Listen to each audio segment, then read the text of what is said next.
আসসালামু আলাইকুম।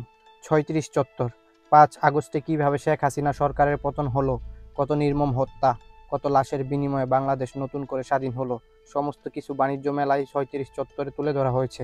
জুলাই মাসের নির্মম ইতিহাস এখানে তুলে ধরা হয়েছে।